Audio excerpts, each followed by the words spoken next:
Bonjour, je m'appelle Michel Birler. Cette vidéo fait partie d'une série sur l'introduction à l'optimisation.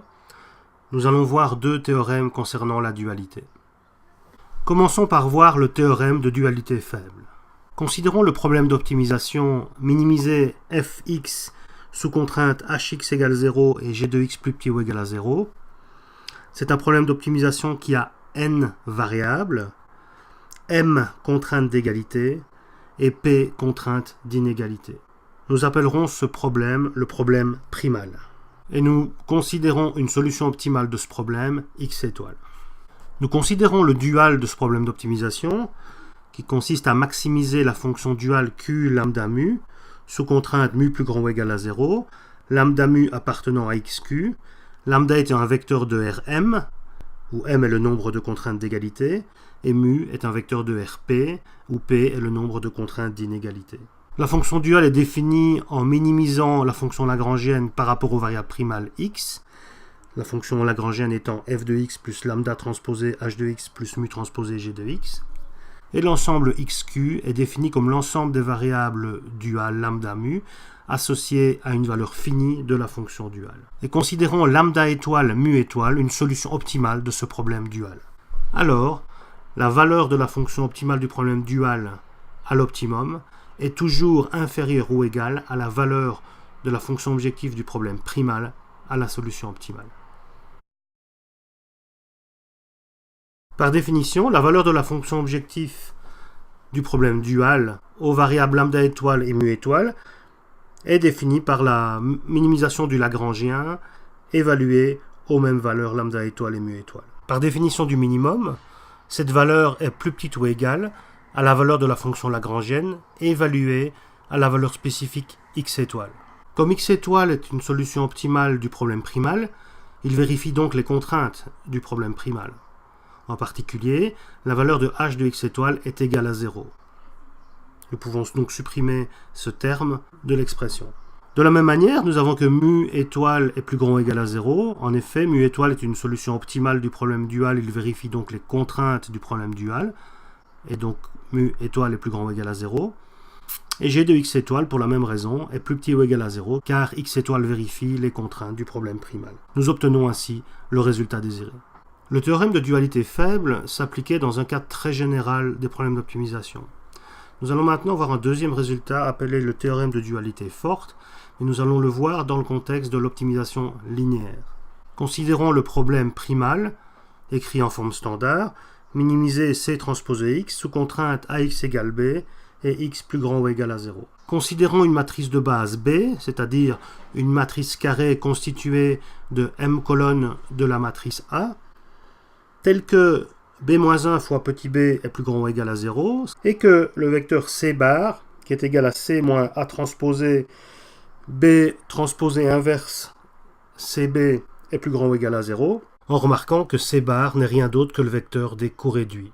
Considérons le problème dual, maximiser lambda transposé B sous contrainte A transposé lambda plus petit ou égal à C. Dans ce cas, le vecteur x étoile dont les variables en base sont calculées par b-1 fois b et les variables hors base sont mises à 0, est optimal pour le primal. Le vecteur lambda étoile qui est égal à b inverse transposé cb est optimal pour le dual. Et la valeur des deux solutions optimales, celle du primal et celle du dual, coïncident.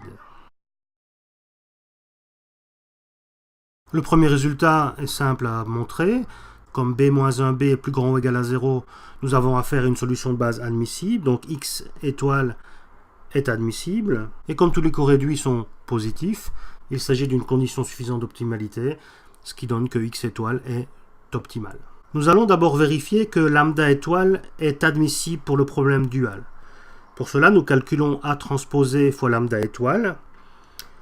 En utilisant la définition de lambda étoile, nous avons que c'est égal à A transposé B transposé inverse CB. Et par la définition des coréduits, cette quantité est égale à C moins C bar, où C bar représente les coréduits. Comme C bar est plus grand ou égal à 0, nous avons automatiquement que A transposé lambda étoile est plus petit ou égal à C, et donc que lambda étoile est admissible pour le problème dual. Calculons maintenant la valeur de la fonction dual pour la valeur de lambda étoile. Par définition de lambda étoile, nous avons que cette quantité est égale à CB transposé B-1 fois B. Mais B-1 fois B n'est rien d'autre que la valeur de XB, c'est-à-dire les composantes en base du vecteur X étoile.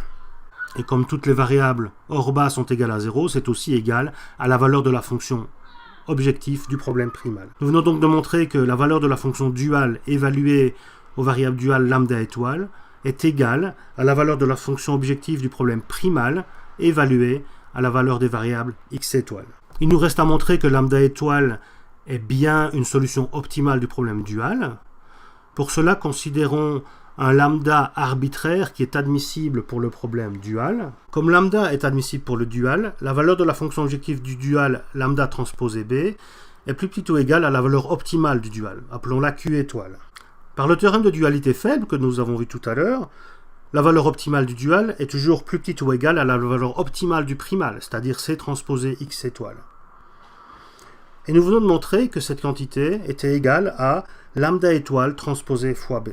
Comme cette série d'inégalités est vraie pour n'importe quelle valeur duale admissible, y compris pour lambda étoile, dans ce cas-là, nous obtenons que Q étoile, la valeur optimale du problème dual, est égale à lambda étoile transposé fois B, ce qui montre que lambda étoile est bien une solution optimale du problème dual. J'espère que cette vidéo vous aura été utile. Pour plus d'informations sur l'optimisation, nous faisons référence au livre Optimization Principles and Algorithms, publié chez EPFL Press, et au site web optimizationprinciplesalgorithm.com, où vous pourrez trouver entre autres des codes associés aux algorithmes décrits dans l'ouvrage. Au revoir.